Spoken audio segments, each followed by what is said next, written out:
Hi, everybody. Sam here. We are talking about the B word. Yes, we are the B word, and it's boundaries. We're laughing from the beginning. I'm here with my friend Jade, and we are excited to talk to you about the Healing One Boundary at a Time virtual summit. It is free. You do have to RSVP.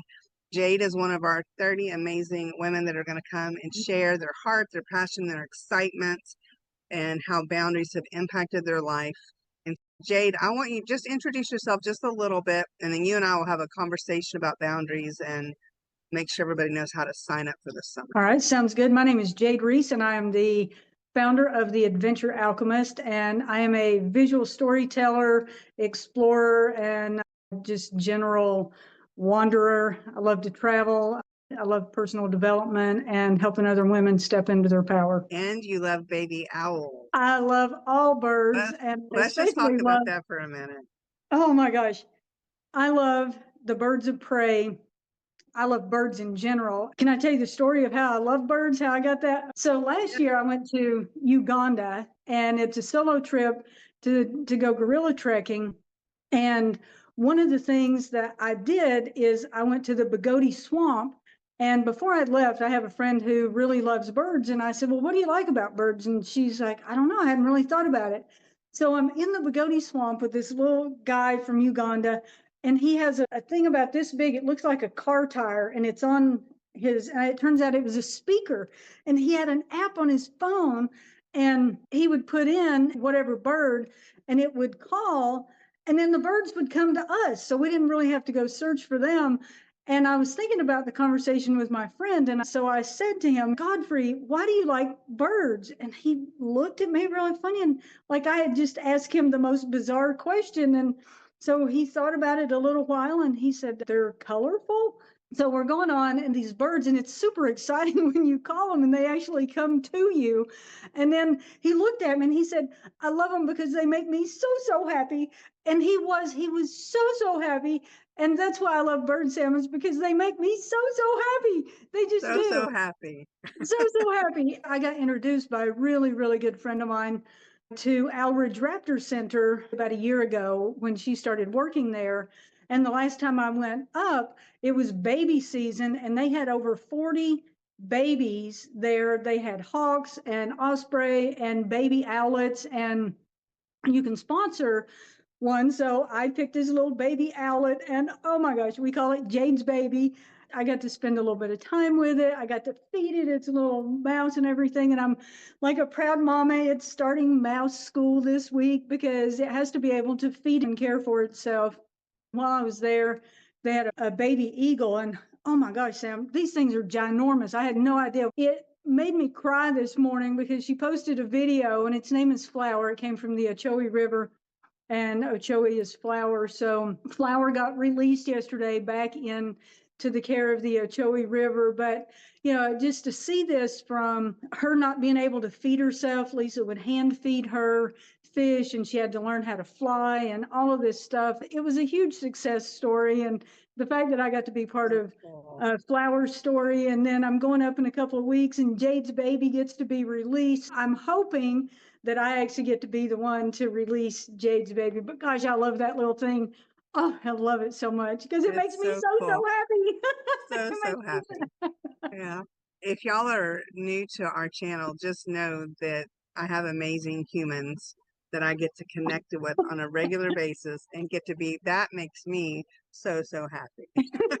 And so Jade has been a friend that came along. I guess we've been friends now for a year and a half, maybe ish. Yeah, We got connected through Doug's stuff, and you are the friend I didn't know I needed.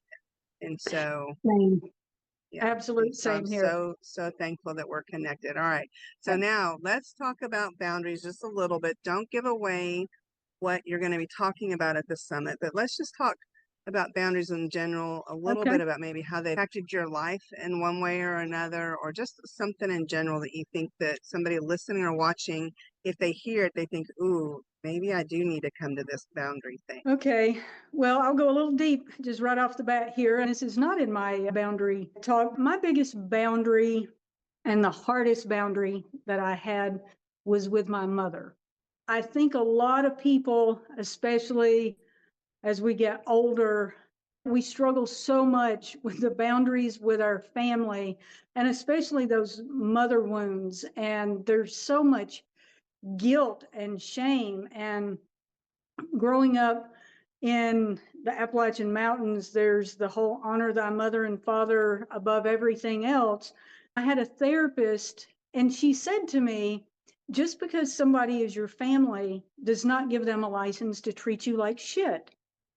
And I was like, I kind of like Godfrey looking at me when I asked him about why he liked birds. It's like, I don't understand what the words that just came out of your mouth. And that was the most difficult struggle for me, was around family and breaking those patterns. And a lot of this is generational patterns and cycles, because we have been taught that family is blood. If it's hard, you stick with it. Doesn't matter how you feel. And once I was able to start breaking free of those chains, is what it felt like to me, because part of the time I felt like I was chained at the bottom of the ocean and I couldn't breathe. And I look up and there's just waves and they're just crashing and I'm just tumbling around. And once I started figuring out that I could say no, and no is a complete sentence, and I don't have to stay in this situation, I can remove myself, even if you're family, then my life started shifting. It wasn't an overnight thing. I got a lot of pushback. A lot of people fell out of my life, even family members, and that's painful. And there's a grieving process that comes along with setting boundaries. I heard this thing recently and it said, some pain hurts and other pain alters. And for me, having no boundaries at all created pain that altered in ways that I didn't even know I was being altered, until I was able to get some clarity around that, start practicing it daily. And now I have boundaries in my life, good, healthy boundaries.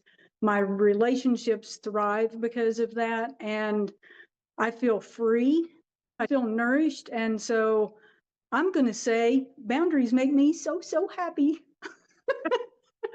And when you first started though with that, they didn't make you so happy at They did not. first. They No, did it's not. hard. They made me It, not so happy. when you start with a mama wound and that's the first boundary you try and attempt, that is legit hard. And Yeah. you did it.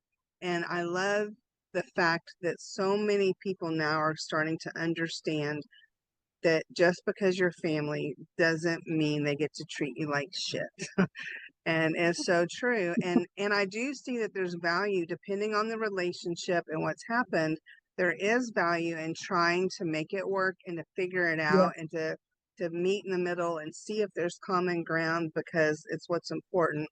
But at some point you've got to realize this is just not going to work, and it's okay to cut the Yeah. ties. For me, I think the distinction of when to walk away and when not is, you and I are in this to win it. I'm not carrying this relationship all by myself. If I communicate with you that there's something that's not working or whatever the case is, you and I talk about it. But oftentimes, especially when it comes to family and parents and siblings, they have learned that this is how they treat you, and no matter what you say.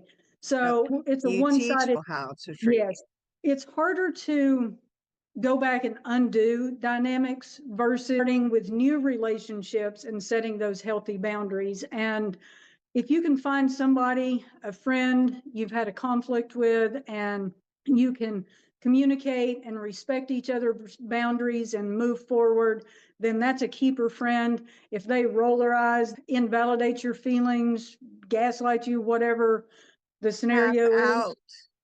Tap out. boom, I'm done. I am done. Unless both of you are in it to win it, it's just not going to work no matter how hard you try. Yeah, it's so good. Well, ladies, if you have not RSVP'd, please do. There'll be a link around this video. Enter your name, your email, your phone number if you want text reminders. That'll be step one. Once you do that, you're going to be taken to the Safe Heart Connections community. Step two, you will need to be in the community to get access to all the prizes and stuff. And I do have people asking, well, what about the guys? Safe Heart Connections is only for women, but if you're a guy and you're watching this, pay attention to where you're finding it. You'll be able to get the YouTube link. You will be able to watch all the summit talks on YouTube. You just won't be able to get in the community. So if you RSVP and I see that you're a guy, then I'll make sure you're getting the emails and all the stuff to be able to watch on YouTube. So any closing thoughts, Jade, before we wrap up? Yes. I am going to say, if you sign up for this, you will not regret it, and you will make both me and Sam so, so happy.